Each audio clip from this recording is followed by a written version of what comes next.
The office markets across Cambridge, Oxford, Milton Keynes and Norwich are showing resilient demand from a broad range of occupational, knowledge-intensive sectors, but with a clear focus on quality. For sure, we're seeing a more mixed picture in the labs market, but there are signals pointing to a more positive outlook. Looking first at Cambridge, the office market is in a strong position with take-up of around 460,000 square feet in 2025, the strongest year since 2021 and back in line with the 10-year average.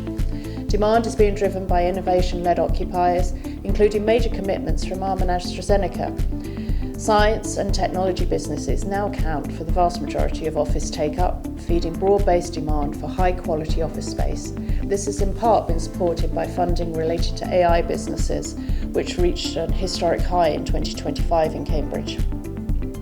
With Grade A availability at around 150,000 square feet and no new office schemes completing this year, we'll see prime rents continue to rise. On the lab side in Cambridge, take-up in 2025 was below the 10-year average, but strengthened in the second half of the year, supported by pharma and scaling domestic healthcare R&D businesses. Availability has risen as new schemes complete, creating the platform for higher transaction volumes this year, particularly given signs of improved VC funding flows. Around half of current lab floor space requirements come from Cambridge origin companies, and 47% of demand is coming from university spin-outs, mostly from Cambridge, but not all, underlying the real depth of demand from the local pipeline for future growth and expansion.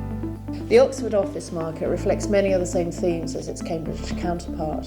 While take-up was below average, that was mainly due to the lack of big lettings, whereas the actual number of deals was the same as 2024. The main issue really facing the Oxford market is that while most of the available space is on the outskirts of the city, we're currently seeing a lot of occupiers with a preference for the city centre core. And at the year end, there was only 93,000 square feet of space available in the city centre, and the only Grade A space was actually under offer. So with no meaningful pipeline of dedicated new offices coming through, prime office rents will continue to rise. On the lab side, activity in Oxford has also been held back by VC funding uncertainty, as in Cambridge, but landmark commitments such as the Ellison Institute's expansion, which took the 2025 lab take-up to around 620,000 square feet, really is affirming Oxford as a global science cluster. As in Cambridge, the short-term picture is one of higher availability as schemes complete on the lab side, but that's going to be set against expectations of long-term demand with the growth in critical mass in Oxford. The Norwich office market has also seen a tightening in availability, particularly Grade A availability, which fell to its lowest level in more than a decade. This was reflected in take-up and activity requirements, which were pushed to a 3-year high.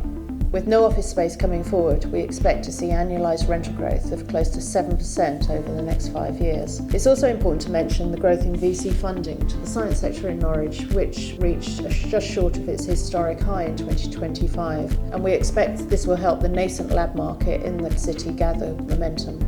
Milton Keynes tells a slightly different but complementary story. Take-up was just over 200,000 square feet in 2025, supported by both local moves and also inward migration. Requirements rose to the highest level since 2019, boosted in part by the plans for the new Universal Studios theme park just outside Bedford. Prime city centre office rents rose by around 11%, with demand firmly focused on high-quality buildings benefiting from the excellent transport links the city offers. Older secondary space is more under pressure, and availability outside the city centre is rising, despite some changes of use to residential. So overall, across the growth corridor, we expect to see a continuation of that dynamic office market, increasingly driven by knowledge-intensive businesses and a real focus on quality. While we will see rising availability across the Oxford and Cambridge lab markets, we also expect to see the impact of an improved funding environment start to come through, and that's going to combine with the dynamism afforded by the emergence of true critical mass across both markets.